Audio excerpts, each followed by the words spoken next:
अस्सलाम वालेकुम। ये इफ़ पाकिस्तान एट वॉर का पार्ट 2 है। पार्ट 1 में हमने डिस्कस किया था कैसे रशिया और यूक्रेन के जो कमिटमेंट थी वो फ़ेल हुई हैं। फिर कैसे यूनाइटेड नेशन का जो रोल है वो फ़ेल हुआ है, कैसे जो सैंक्शन है रशिया पे वो फ़ेल हुई हैं। फिर उसके बाद हम ये देख रहे थे कि अगर पाकिस्तान इस सिचुएशन में चला जाता है, अगर पाकिस्तान वॉर की सिचुएशन में चला जाता है तो क्या-क्या पॉसिबिलिटीज़ हो सकती हैं। तो पहली हमने देखी थी कि चाइना जो है वो ट्राई करेगा कि वो जो है ये स्टेटमेंट या ये जो सिचुएशन है ये जल्दी से गुजर जाए। अब उसके बाद हम दूसरी सिचुएशन देख रहे थे यूएन से। The UN system will once again be exposed as being ineffective in finding a formula for conflict resolution.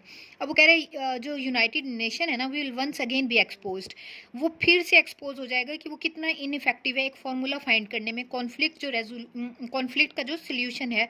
यानी कि यूएन जो है वो फिर से फेल हो जाएगा कोई भी कॉन्फ्लिक्ट रेजोल्यूशन फार्मूला देने में।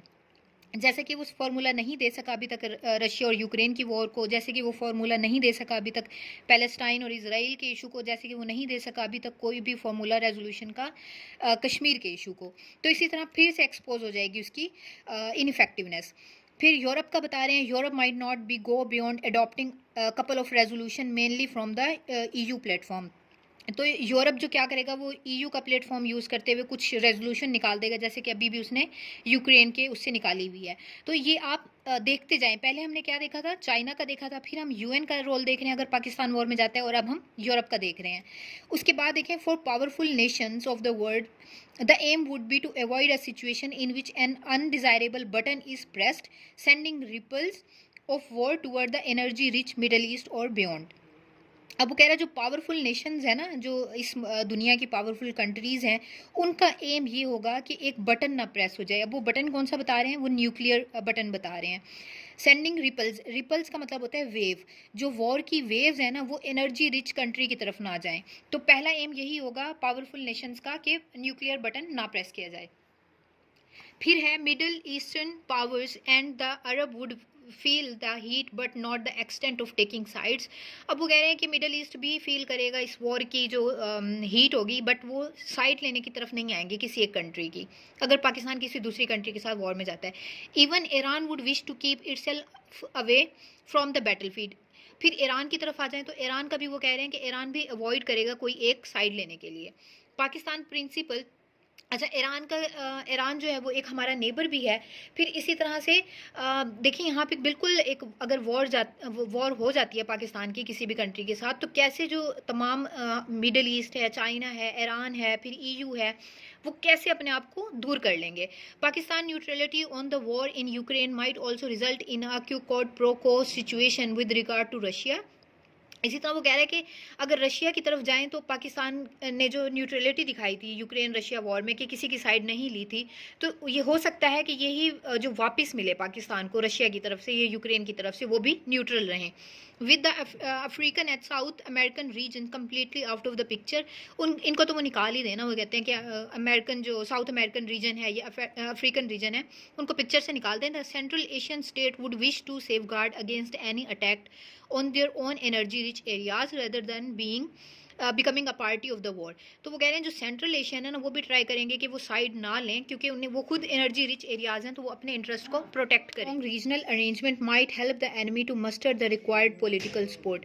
अब वो कह रहे हैं जो एनिमी कंट्री की मेंबरशिप होगी ना स्ट्रॉन्ग रीजनल कंट्रीज में, तो वो क्या करेगी, वो हेल्प करेगी जो एनिमी कंट्री है उसको पॉलिटिकल सपोर्ट इकट्ठी करने में। मस्टर का मतलब होता है इकट्ठा करने में। तो जो रीजनल अरेंजमेंट्स है ना स्ट्रॉन्ग कंट्रीज़ की, वो हेल्प करेंगी एनिमी कंट्री को कि वो पॉलिटिकल सपोर्ट इकट्ठी कर लें।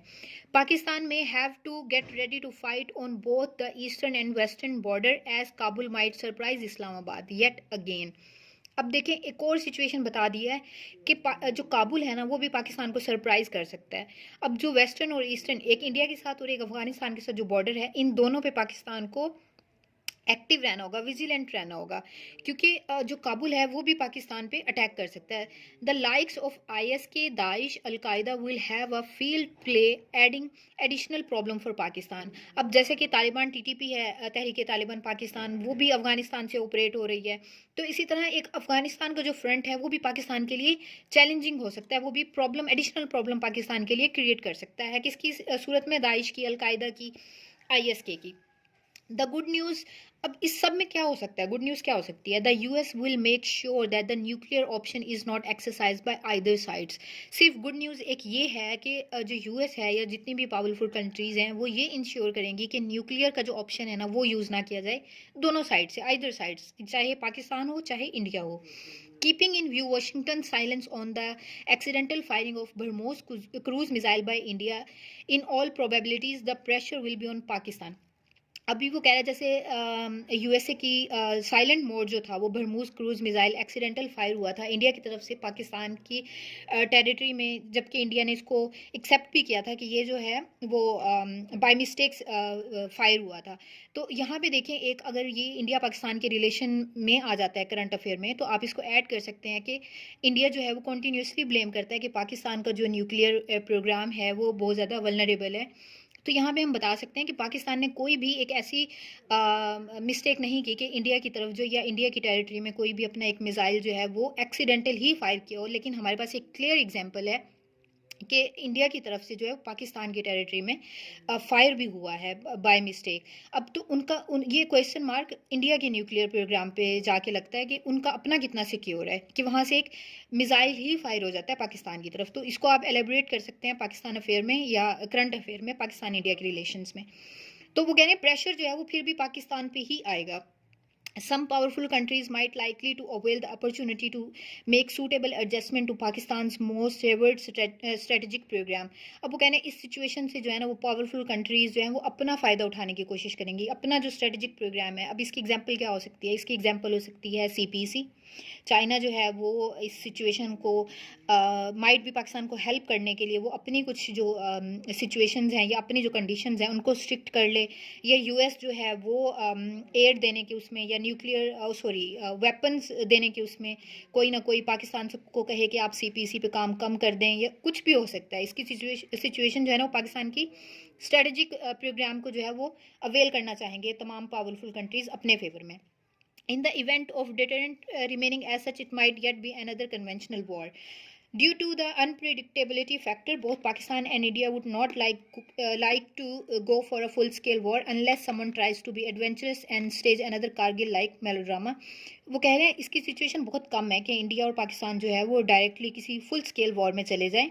हालांकि जब तक कि पाकिस्तान या इंडिया में से कोई दोनों में से कोई एक कंट्री भी कोई एडवेंचरस स्टेप ना कर ले कारगिल की तरह, जब तक ना हो कोई ऐसी सिचुएशन बन जाए, तब तक ये दोनों फुल स्केल वॉर में नहीं जाएंगे। War is certainly not an option for either of the countries and for that matter the world at large. War जो है वो ऑप्शन नहीं है, but as a logic and truth are the first casualties in any war. One must be prepared even for the unthinkable. हालांकि वो कह रहे हैं कि ऐसी सिचुएशन नहीं हो सकती, लेकिन प्रिपेयर रहना चाहिए जो हो नहीं सकता उसके लिए भी। Judging by the statements coming from the respective garrison, both Islamabad and New Delhi are fully prepared to thwart any aggression. अब वो कह रहे हैं कि दोनों तरफ से, गैरिसन का मतलब होता है फोर्सेस, आर्म फोर्सेस। जो रिस्पेक्टिव स्टेटमेंट्स आ रही हैं आर्म फोर्सेस की तरफ से, चाहे वो इस्लामाबाद हो या न्यू दिल्ली हो, कि हम कोई भी एग्रेशन रोकने की पावर रखते हैं, तो स्टेटमेंट्स तो ऐसी ही आएंगी definitely. The question is, does Pakistan have a required economic muscle to sustain a long drawn conventional war? Even the enemy knows the answer. अब यहाँ पे देखें ये आपको आंसर मिल गया। वो कह रहे हैं कि बट क्वेश्चन ये है कि क्या पाकिस्तान में इतनी इकोनॉमिक पावर है कि वो सस्टेन कर सके, वो अपने मसल दिखा सके एक लॉन्ग कन्वेंशनल वॉर में अगर जाता है तो। फिलहाल तो यही सिचुएशन है कि पाकिस्तान की जो इकोनॉमी है वो बहुत ज़्यादा डाउन है, तो उसके पास इतनी पोटेंशियल नहीं है कि वो एक वॉर में जाए। तो इसीलिए उन्होंने नीचे लास्ट में लिख दिया है, even the enemy knows the answer, कि एनिमी भी इस बात को जानते हैं कि पाकिस्तान में कितनी पावर है।